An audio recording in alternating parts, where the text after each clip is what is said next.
nhớ trong nó lúc nào cái tôi thay vì theo nó phát trực tiếp đấy giờ này cái phê tôi không gì nữa tôi xin nó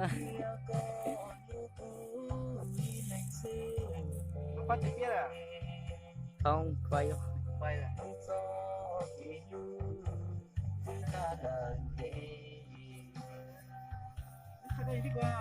giờ nó nãy e nó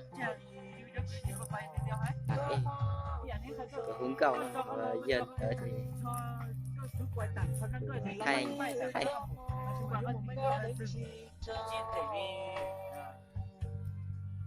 có cứ khu để đi có cứ qua nó tặng cho đi cảnh lo lo bay nó không của đi những bay có một cái cái master có mà một cái khó có mà trái khó mà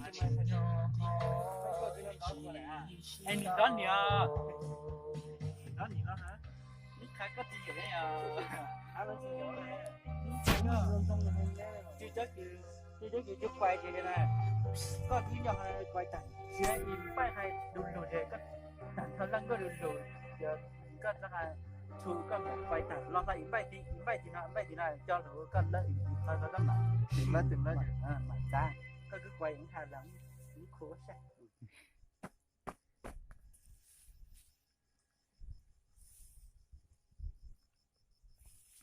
nó sẽ có chuyện mình mà cái gì nó có kiểu bắt đầu nó có kiểu nó đi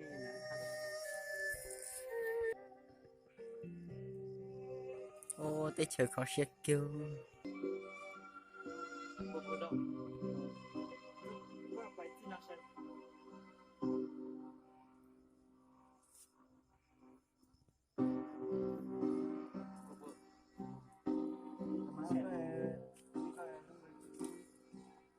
về phòng cái đường mà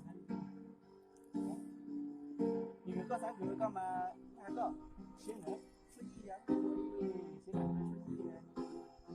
nên nó ngon trọc kia này còn đường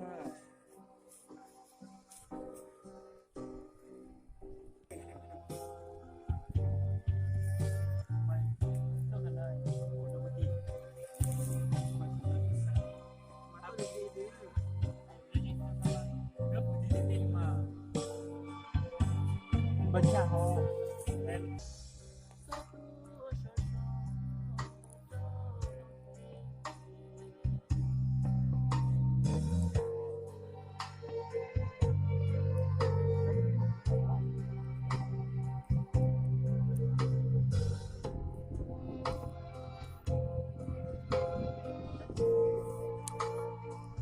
trong phố mà hai là để hả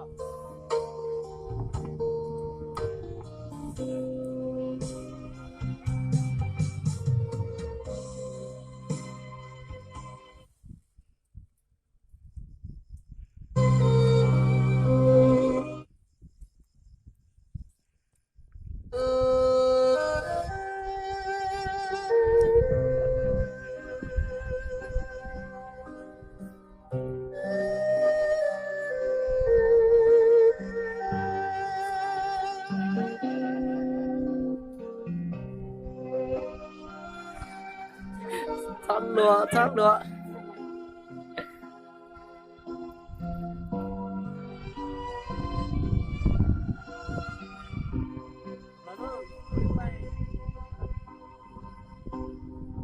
bộ có của nhau phèn buồn của yo có từ lúc cho cá chê có tiếng ca tua cho đua phê chế của bỏ cứ nề về ninh rồi xin chào hình đâu rồi xa tiệc có tâm ninh rồi chỉ nó có một chân nó có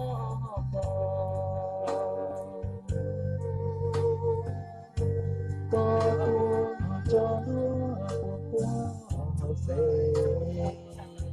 chẳng tôi cút thâu đi không lát đôi giày cho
xong luôn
ngại lắm xấu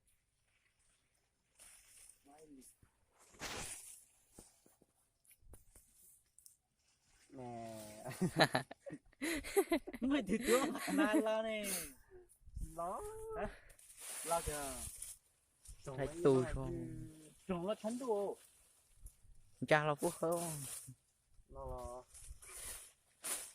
lo được tiếc á tiếc sao này nặng thế ác quy à?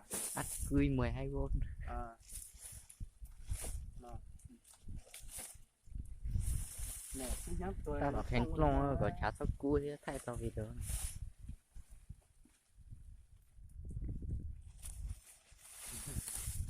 To vậy nha. Mình thay mua rau tao một con mình cho con gì đâu bên tê à? Ơi, lặng nè. Cái lọng là gì sai rồi mà nhá. Nhớ gì nó đó. Bây giờ là chỉ khủng sai. Có vang cho thì đâu có.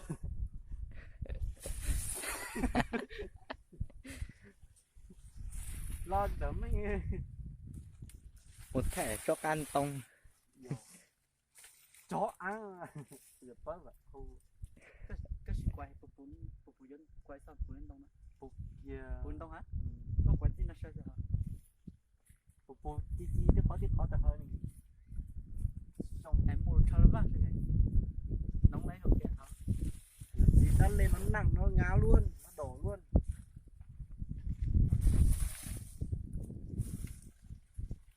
Có một lót tóc xỉn mà.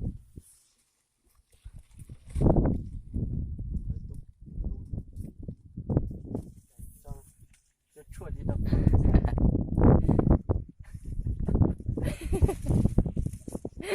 Hẳn lo.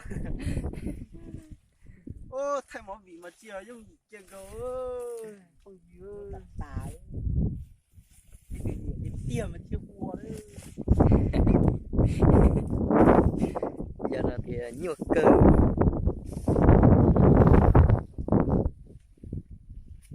Cái gì bố chú qua hút để chú yếu là tí đại tí tia cứ hay cho thải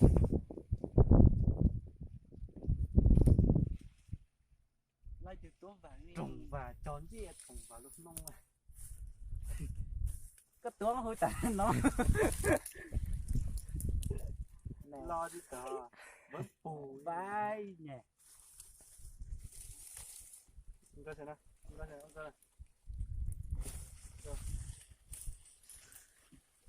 con đổ đấy mới bị nhon một chiếc tay chơi tịt cái gì cái to phải gọi quay năn ra để chuẩn đủ to phù hạ tốt quá vai nhỉ chị chỉ có đâu à co đó đó này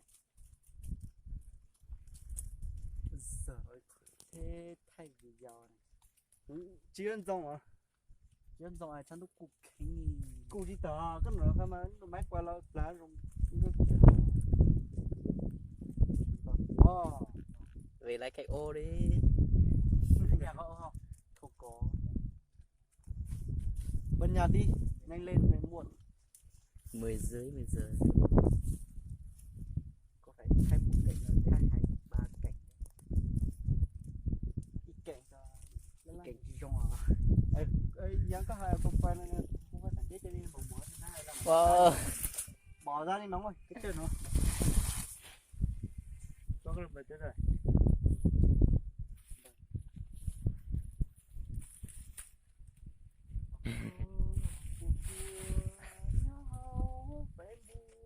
đấy tôi sắp tôi nó quay cho in đàn tôi lôi giờ hồ cứ chỉ quay đi chơi bán thôi cái tắp rồi tôi đã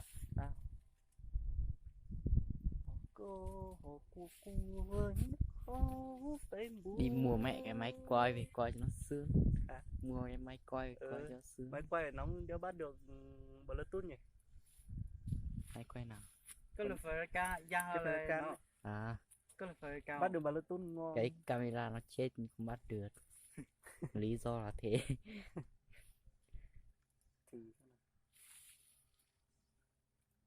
Lần trước anh cũng bắt được một lần rồi, nhưng mà không biết làm sao đó lại không làm được. Nó lại tắt. Tắt đi bật lại không được. Chó này bỏ mẹ. Tốn tiền. Cái tắt rồi tức là tiếc quá. Ta à? Nhất cái nó là chỉ là đấy. Điện tua đấy mà. Cái là tắt phun là cái là rửa lại như cái mình cho phun ấy chút quay nặng kia hả? Chút phun hết trồng hết tất cả mấy giây. Cái chuyện đó phải ní.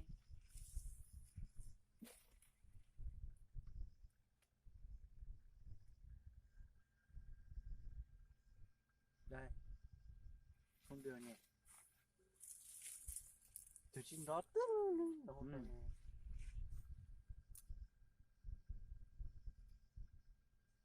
chỉ tầm 3 lần một lượt tôi đi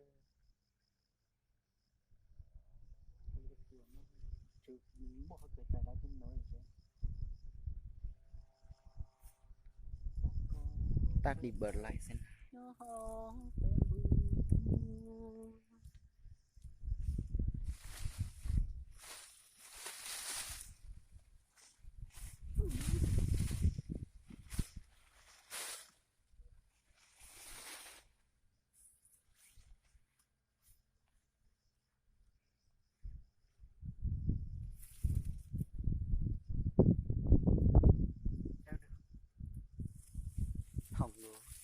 Hay là nó đứt dây loa. đứt dây loa là cứ nhưng mà không kết nối được nó Kết nối được nhưng mà không kết nối được đang kết nối được nhưng mà nó không có nhạc.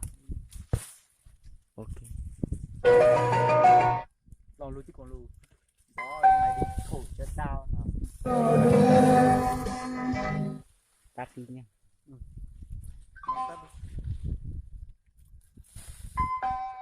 Ok. Được chưa nhỉ? Được.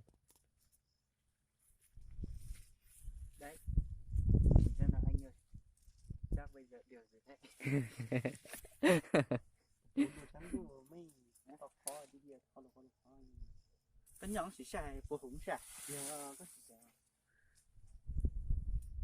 tại nó mìnhสั่งdài chúng tôi lo có quay cái thằng con quay cái gì họ quay cả hắn luôn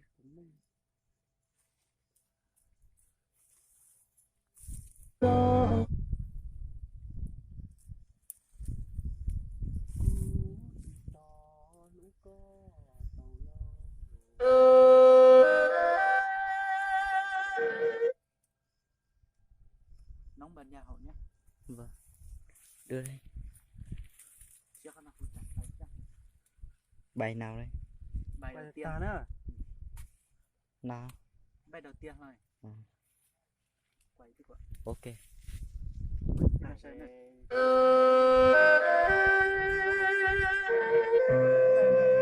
Quay gì nó sơn ơi.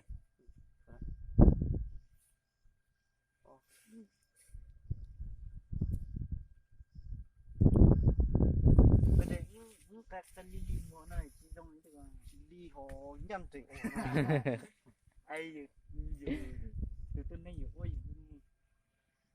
anh qua tôi khó chưa rồi đó 1, 2, 3 thì anh bảo được đó action làm mấy cái chuyện tối nha quay xa xa xa nó đẹp hơn mày cứ quay chứ nó xa xa thì sao có lịch cái nhóm sen là do phát tán nó có lịch là phát bỏ cô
Xin chào hẹn đâu cho bắt đầu nha.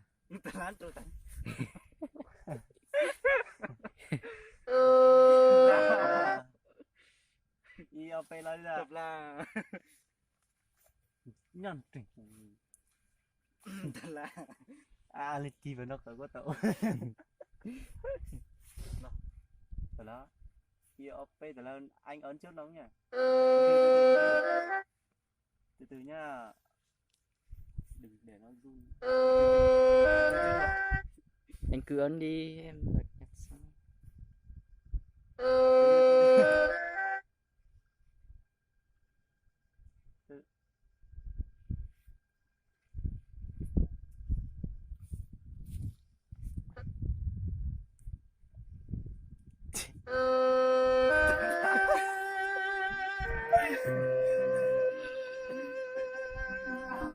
là biết thì chưa nó trùa anh ở trước nóng nhỉ Làm sao? một anh đến 2 nóng bật nha Chị bật lâu rồi. Một nóng bật trước nha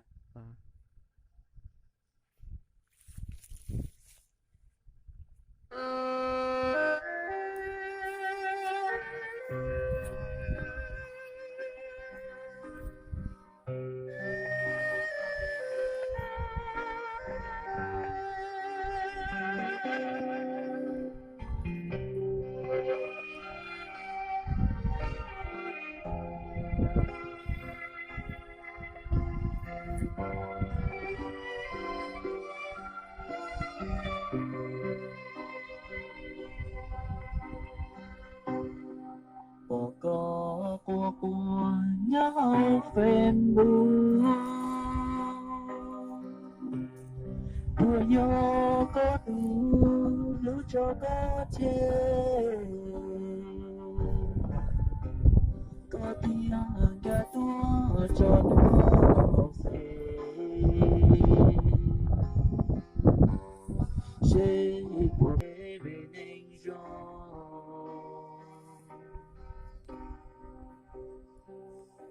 xin chào hay đâu cho ta kia có đâu này rồi chỉ nó chẳng nó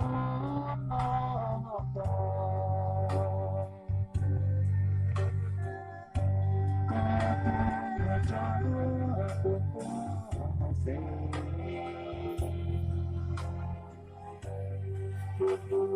có là thứ chỉ tao tê chỉ là con trao lại mẹ cho tôi sợ sợ là cho họ về yêu con cứ đi lịch sử tự do vì lưu chúng ta lời về của đi xếp hàng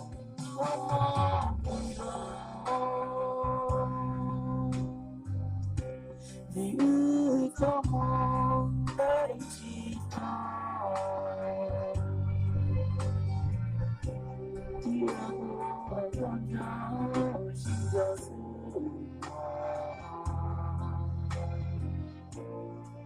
thiên lý chỉ nhỏ có chỉ sẽ đau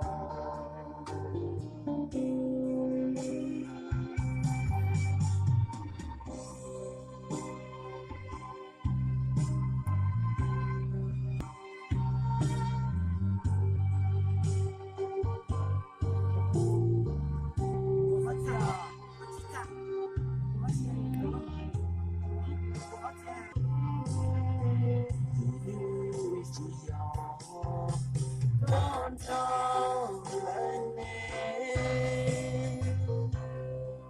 sao tôi sợ sợ đã cho nó về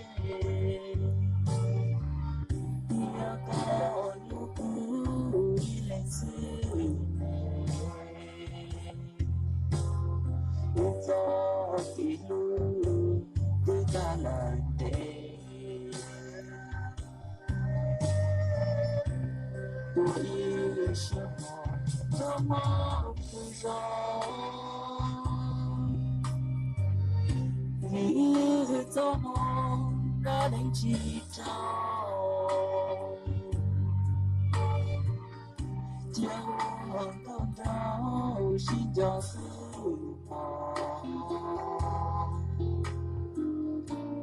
kia lý chỉ nhỏ thôi chỉ xin tao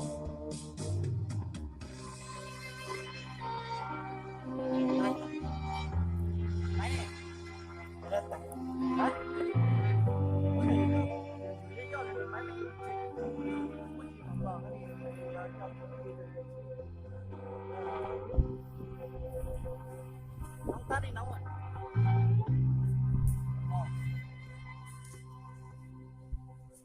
cái kia thì là máy gì nên mở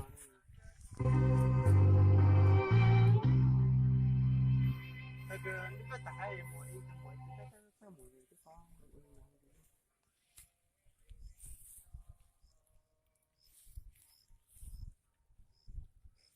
chỉ do nên mà máy chỉ ngọn nên máy do thì máy chỉ sợ ít chơi sống